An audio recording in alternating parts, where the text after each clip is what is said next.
Ассаламу алейкум, урматтуу жамаат. Өтө суукка оруктум. Мен дагы, сиздер дагы уктуңуздар окшойт.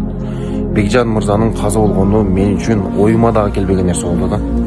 Жеке мен өзүм аябай сыйлайт болчумун да. Бул видео обращение неге кылып атам?